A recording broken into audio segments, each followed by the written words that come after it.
Moi, si je veux mettre une pièce sur quelqu'un, je veux mettre beaucoup. Vas-y, arrête, Parce Jean. que c'est pas bien de pareil. Mais ce gars-là, à suivre, à suivre. Alors, je me présente, Alassane Touré, pratiquant de jiu-jitsu brésilien. Je suis ceinture bleue depuis 4 mois maintenant. Je faisais de la boxe depuis que j'avais 13 ans, je crois. J'en ai fait peut-être 10 ans. Bref, et j'ai arrêté religieusement en fait, parce que c'est pas bien l'écrou au visage. Je suis confession musulmane. J'avais tout arrêté, j'ai fait de la musculation pendant 5 ans. Grâce à, je sais pas s'il est là, lui là-bas, Mohamed Saïd, il faisait de la boxe avec moi. Je le voyais sur les snaps en train de s'entraîner. Au début, j'ai critiqué le sport qu'il faisait. J'ai critiqué le JJB. Je lui dis, ouais, t'es sérieux, les sports d'accolade et tout que tu fais. Il m'a dit, vas-y, viens essayer un entraînement. Et depuis ce jour-là, bah, j'ai pas arrêté. Je te penche pas trop en avant, Kibir. Tu reprends, tu lâches. Là, tu as essayé de reprendre et sortir tes jambes. Moi, il faut savoir que déjà, je suis compétiteur dans l'âme. Je trouve inutile de faire un sport sans aller en compétition. Du coup, au bout de 2 mois, j'ai vu que j'avais des petites facilités dans le JJB. J'ai fait la première compétition au bout de 2 mois, c'était les championnats de France. J'ai perdu au premier tour. Je me suis déboîté l'épaule à 5 secondes de la fin du combat.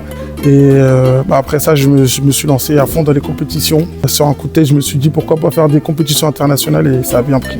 Alassane, c'est quelqu'un qui est toujours là, donc il est toujours aux entraînements. Je pense que c'est quelqu'un de très assidu et très travailleur. Et il se fixe des objectifs et donc il fait tout pour y arriver, quoi. En ceinture blanche, j'ai presque tout gagné. J'ai fait les championnats d'Europe en ceinture blanche que j'ai remporté. J'ai fait les championnats du monde à JP à Abu Dhabi. J'ai fait 2e. Je suis parti sur un coup de tête comme ça. J'avais 9 mois de JJB à l'époque, dont 4 mois de blessure à l'intérieur. Tu vois. Après, j'ai réussi à faire vice-champion. Je suis allé sans mon coach. Et heureusement, ça s'est bien passé.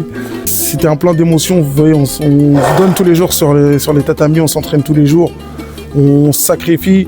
Il faut savoir que moi je suis en déplacement, quand je rentre en général je m'entraîne et tout, ça fait que je vois pas trop ma famille, j'ai une femme et une fille. Tous les sacrifices que j'ai pu faire, j'ai vu la récompense en gagnant le titre de championnat d'Europe IBJJF. Franchement c'était pour moi le meilleur moment de ma vie, même dans la vidéo que j'ai faite et tout, pas le meilleur moment de ma vie, mais l'un des meilleurs moments de ma vie. Après avoir gagné la finale, on voit que je fonds en larmes. C'est en fait la libération de tout le chemin parcouru, quoi.